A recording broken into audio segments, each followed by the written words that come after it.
a girl running in a group. She had a high-speed motor in a 40 Ford coupe. She had a racing cam and a supercharged. Look at Buddy, hot rod at large. She's a hot rod.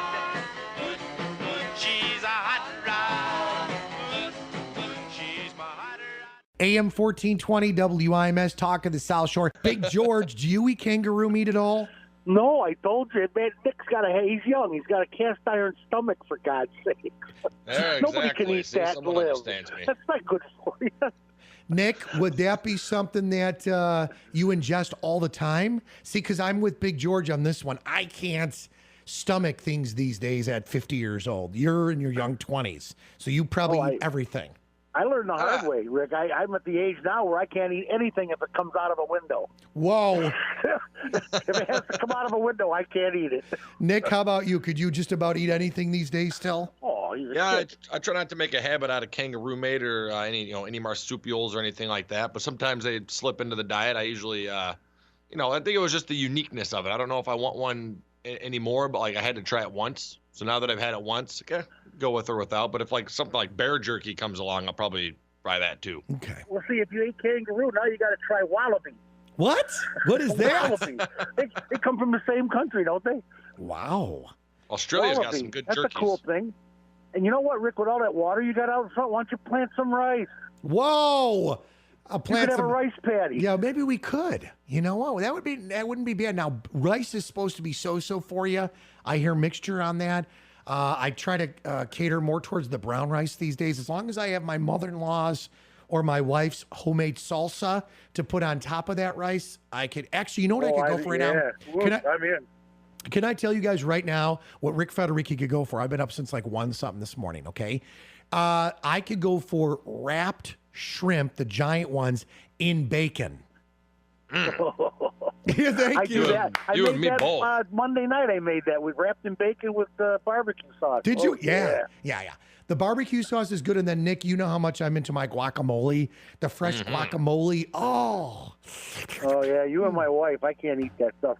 Nick wants something with kangaroo gravy on his rice. Squeeze that jerky a little bit. Get us some gravy. All right, this is a family show there. Come on.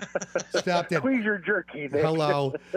Nick Cohn on WHFB side. Ric Federighi here on WIMS side. We thank you all for being here. And, of course, our good guy, Big George, 928 Car Guys. We had so many people calling that our good guys, the Region Ride team, was in town up along the lake. 6-figure car in their next installment. But Big George, you've got your great show Saturdays 10 a.m. on WIMS Central and 11 a.m. same time simulcast on WHFB. We get a great amount of calls. Let's chat about your show upcoming this weekend right here on WIMS and WHFB. Oh, yeah, it's going to be great. We're going to finish shopping. Last week, we went around, we talked about the cars that people turned in after a year. They didn't like them, and trying to get people to stay away from certain cars and go look at different cars. This week, we're going to tear up the electrics. We're going to go with the EVs. We're going to see what's affordable and what's not. There's a couple of them out there. They're only $30,000. Wow. Well, but they don't have the range. They're not the ones that, it's not. It depends on what you want it for. Rick, you could never do it. You got to have one that's got to have like a 10,000-mile range. But around town, putzing around town, hey, they're fine. And you buy no gas whatsoever. We're also going to talk about hydrogen power, or fuel cell, they call it, which puts out zero emissions, gives you the same engine you have, the same power you have. You can haul your boat, you can do anything you want with it. Awesome. I hear you're getting some text messages over there, Nick Cohn. Did you have a question for Big George, the car guy here, WIMS, WHFB this morning? Yeah, it's in the realm of the electric cars, but I think it's because summer's rolling around, everybody's dusting off the lawnmowers, everyone's getting their stuff out to get the grass mowed, and that's it. How come they haven't completely converted lawnmowers and like riding tractors to electric yet? Is that a kind of a different animal, or is that something you could see coming here soon as well? Oh, it'll be coming. It will be coming. They don't consider that a big pollution problem, so their foresight is mostly on the big polluters, which are the cars and eventually the big semis. They got an electric semi in San Francisco Bay they're using on the docks. It's huge, and it's for spotting different trailers and loading ships and stuff. It's just absolutely huge, and it's all powered by electric. And that's gonna carry a full load. If you have, I mean, I'm just trying to think of like something, a bunch of tanks or something you're pulling in a truck. I mean, like the heaviest load you could possibly carry in a semi, and that's going to be able to pull all electric. It'll be able to go from Cali to New York, wherever it's got to go. That's what they're working on, but it won't be able to see. It doesn't have the distance yet. Right now, they're just working on what it's doing now is moving around the dock in San Francisco, spotting trailers and stuff. Anything heavy is fine, but it's just the distance. They can't get the distance going. Hey, George, Sarah from the Trail Creek area listening on WIMS this morning says, loves you, loves this show. And she says, good morning, Nick. But I said that I said like that, good morning. She said to tell Nick, I said good morning. She doesn't say good morning to Rick. Tell you got to say good day, Nick. Hello. Good day. He can have his kangaroo. Yeah, good listen. Day, Her question was, when is the right time to change your windshield wiper blades? She said, I clean my windows, but it's smudging. It's smearing. She said it's smudge/smear. Is that time? It's time for new blades. Every time you know what you got to watch. When they're starting to smear, that's annoying. You can still live with them. But when they start to shred a little bit, you see them start to flake up a little bit and get torn. That's when it's going to scratch your windshield. Then you've got to change them. Wow. Once that blade looks a little ragged, get it off of there. Otherwise, you're buying a $900 windshield. Yeah. What's the right price to pay for a pair of windshield wipers? I've seen them for $5 a piece. I've seen them for $45 a piece. Well, some of the new cars, Nick, take this what they call a contour fit that fits to the windshield, and they're expensive.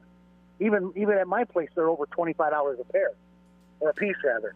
Now, wow. The regular windshield wiper blades, they're $5, $6, $7, $8, $9. You know what I mean? For a good brand name, that's fine. But those are normal. If you got one of the newer cars, like especially some of the newer European imports, have that curved wiper blade that goes with the windshield. Let me just tell you, they jack the price up on those crazy. Hey, go ahead, Nick. I got a question for him, but go ahead. Is that kind of just we make it different so we can charge you more for it, or is there actually something behind that improves your visibility and the windshield and all that? Well, it's supposed to be the cleanest way to clean your windshield. The most perfect way. But you know what? It's a gimmick. They're terrible, but that's the only thing that'll fit your car now. If you own one of those cars, you've got to buy those blades. So they got you. Hey, George, here's a question for you. And I'm actually going through this myself. My truck's an 08, but someone just asked me the question.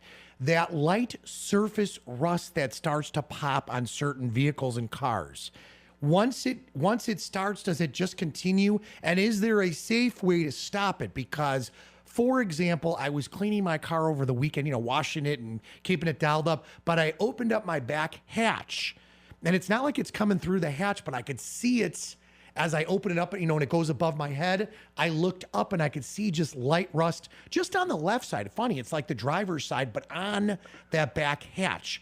Is there a way, would you suggest spraying spray paint on that? I mean, I'm just not trying to be a goof, but I'd like to stop it. No, you're right. They have the body shops have a way of doing that. They have a special thing where they grind it down and put a special coat of primer on it, some kind of rust inhibitor, and they can stop it for quite a long time. Once it starts, though, that's the beginning, okay? It's never going to be 100% gone. Once it starts to rust away, it's going to rust. Darn it. You can stop it for a while. You can delay it for quite a while. If someone wants to use you for repairs, can you throw out your number? Because you're very easy to get to. You're very affordable. And let's be honest, you want to trust the company that's doing your work straight off of 8094 and Torrance. It's very, very easy to get to. I pass your area every single day. What's your phone number, please, George? 708-895-9520.